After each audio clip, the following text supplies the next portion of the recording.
Hello dear friends, if this is your first time being here, please subscribe to the channel. First of all, this is the first time we've spoken to you since you won the Champions League. Just talk us through what the last few weeks have been like for you, and what has it been like coming into this England camp and meeting up with some of those Manchester City players you beat in the final? The last few weeks have been very hectic. We've had a lot of games and massive games as well. We was fighting for top four as well in the Premier League, and we got that because we won the Champions League. But now coming here, you kind of need to step away from club rivalry. We had Man City in the final, but when we come here, we're a collective team, and we kind of push it aside, and we're one team here, and we need to work together. We saw Harry Maguire back training today. How much of a boost is it to have him back, and what does he add to the side when he plays? No, I think we all know how much of a key player he is in this squad, and you can see how big of an influence he has when he didn't play in the Europa League final. So it's obviously great to see him back on the training field today, and hopefully he's back soon. England have so many good players in your position, so many right backs. In the old days, the England right back always just seemed to be Gary Neville. Now there's so many world-class players fighting for that shirt. What do you think has changed? Is it just the quality of the players coming through, or has the role changed as well? Yeah, I think definitely the position's changed slightly. Maybe before 15, 20 years ago, maybe he was more of a defender, but now the position's kind of adapted, and you have the license to go forward as well. You can kind of do both, attack and defend. But yeah, as you said, there's loads of great players in my position. Obviously Trent pulled out, and there's so many others that didn't get selected as well. We've heard in the last few days from Phil Foden and Jack Grealish, and they were talking about when they grew up, they looked up to players like Paul Gascoigne, players like Wayne Rooney. I was just wondering, when you were growing up, who were the England players that you looked up to? I mean, like, for instance, did you want to be the next Gary Neville? No, because when I was young, I wasn't a right back. I was always a striker, but I always looked up to probably Frank Lampard, because he played for the club I always supported, and Ashley Cole as well, similar. So I always kind of supported the boys and looked up to the boys that played for the team I supported. Thanks, Kante. Okay, we'll take a couple now on Zoom, starting with James Savundra from TalkSport. Reece, you've played a few times this season with Chelsea as a third centre-back. How did that come about, and how did you find it? And how did the challenges playing there compare to playing just as a right wing-back with a five-man defence? I mean, I played right side centre back many times coming through in the academy, so the position wasn't new to me. But yeah, as you said, the position is much different to wing back. You're kind of a defender. You can't really go forward like wing back. You have the license to push on and join in attacks, but defend right side of a free. You're kind of limited to where you can go and what you can do. You spoke before about how you looked up to Ashley Cole when you were a youngster. What did you like about him in particular, and have you had any conversations with him at all since he's been at Chelsea coaching with the youth teams? Yeah, I mean, me and him speak nearly every week. He's probably one of the best left backs to play the game as well. And even though he was a left back, the position is basically the same. Just on the other side. So yeah, he helps me a lot progressing. Thanks, James. Next we'll go to Kerry Brown from beIN Sports. Reece, you're 21, you've just won a Champions League final. Can you apologise to the rest of the nation for making us feel inadequate, please? Yeah, to be honest, I don't really know what to say to that. I didn't really expect to win it this young. There's so many great players that will never have the chance to win the trophy, so to win it so young, I'm over the moon and grateful. Probably no surprise, considering your dad had you out on a football pitch from the age of 3 and 4. Can you tell us about the fact, is it true that he had you practicing hand-eye coordination in the dusk as it got dark? Is that true? Yeah, I mean, my dad has played a massive part in me getting to where I am. You know, he's done very well with my sister as well. But yeah, you know, you can't get good at anything without putting in a lot of hours of practice and hard work. Of course, you went into the Chelsea Academy at a very young age with Mason Mount.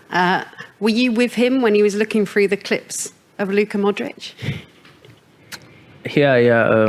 I mean, Mason, I've played with him since I was 8 or 9 years old, and you know, coming through with someone has always been a dream. You know, to break through, but to break through with a crop of players as well is even better. And yeah, it's great to see so many other young players coming through as well.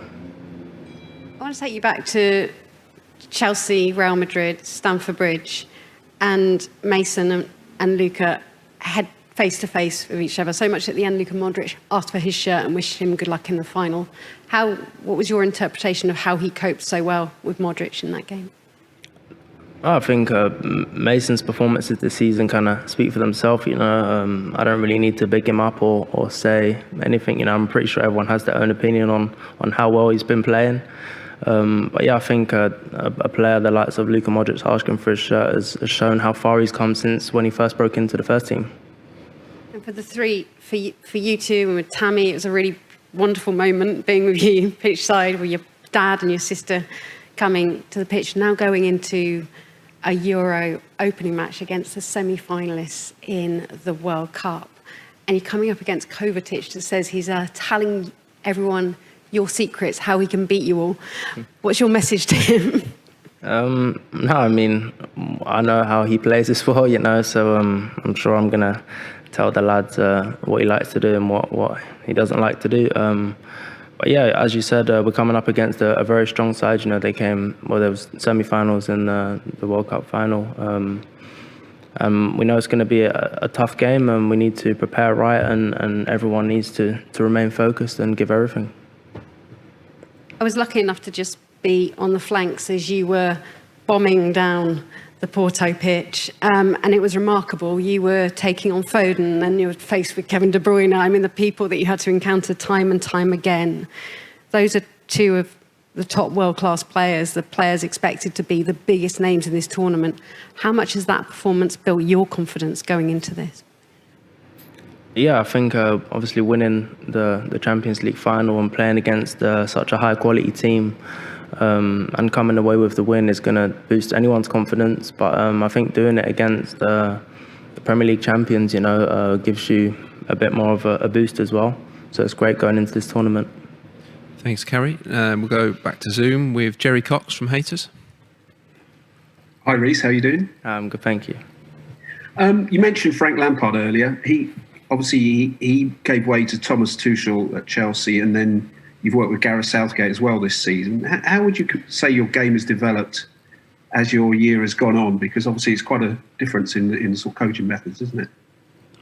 Yeah, I think at the start of the season we had Frank Lampard, and you know, I was very lucky to play a majority of the games under him. But I mean, when our new manager came in, our style of play changed, and formation changed as well. So the first few games I found myself out of the team and not playing. So that was quite difficult to deal with. But you know, I had to adapt and learn, and it's hard when a new manager comes in mid-season. I've never had it before. So it was a good learning curve for me as well. And obviously you've got a lot of your Chelsea teammates you could come up against in the Euros. There's some great players there as well. You mentioned Kovacic, but also Ngolo, Kante and Timo and Kai Havertz. If you could just pick one of them to join you in the England team, which one would it be?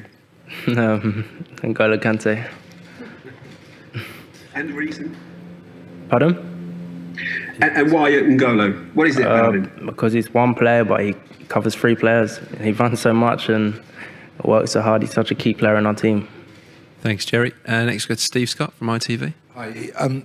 You've already spoken about how flexible you can be across the back and the positions you've played. I just wondered, and I know it's early in the camp, how many different positions has Gareth played you in training so far?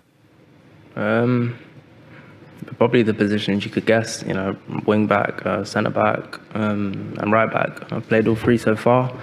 Yeah, so I don't really know what's going to happen or what position I might feature in.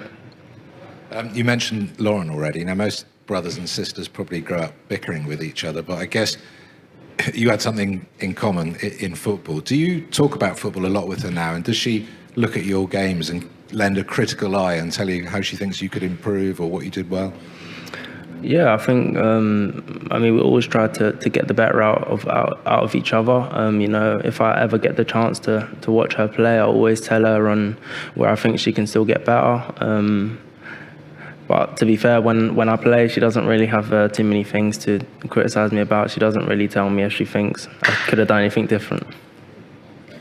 Thanks, Steve. Next we'll go online to Matt Reed from Kick. Hi, Reece. Hi. Traditionally, players are kind of divided into four sections. There's the goalkeepers, defenders, midfielders, and strikers. The position that you play, especially as a wing-back, where would you say it deserves to be ranked? Where should it more naturally be ranked in the modern game? Because you do seem to appear up in the final third of the pitch quite often. I think wing-back is still a defender. Your first priority is to defend, and then going forward is the second option. So I'd still rank it as a defender, even though I'm building and joining in attacks. Fair enough. Cheers, man. Thanks, Matt. Back in the room with Nat Perks from BBC. Hiya. Hi. You said earlier that you walked in and you put club rivalry aside. But are you really telling us that you didn't have a bit of a swagger when you walked into camp? It's hard to say, obviously not many people win the Champions League, but I knew coming here, we just played against City, and they're not obviously going to be happy with the result, but no, we kind of had to be a bit humble with it. We couldn't boast and rub it in. We just had to accept it. We know we won, and now we're here. We're together. We're as a team, and we've got a massive tournament ahead, and we need to fight together. Gareth wrote an open letter to England fans saying that he speaks to you guys about how this is your opportunity to produce moments that people will remember forever. You're in a bubble here, but how much do you think about what this means to a nation of sports lovers? Yeah, I think now is probably the best chance we've ever had to achieve something so big in the tournament. We've got so many great players and so many players that have won titles and won many major honours. So I think we definitely have a good enough team to go all the way in this tournament, and I don't see why we can't. You did a really cute how it started versus how it's going the other day on social. If you could go back and say something to that kid who loved football about where you are right now in your career, what would you tell him? I'd probably just tell him to work hard. There's going to be a lot of ups and downs along the way in football. It doesn't always go the way you want it to. You're going to have many setbacks, but you've got to remain focused and know what your end goal is. And finally, Jayden shamed Jude on his socials yesterday for his basketball skills. What games are you playing with each other in there? Have you got any leagues going? Who's rubbish? Who's brilliant? Can you give us some insight? No, there's no leagues. There's a few different games. As you saw, the basketball, there's table tennis, pool, darts, and yeah, everyone just gets on all of them, and we're playing in the evenings. That will be all for now. Please remember to subscribe, like and comment on our video. We really need your support to grow this channel. Thank you for watching and God bless you.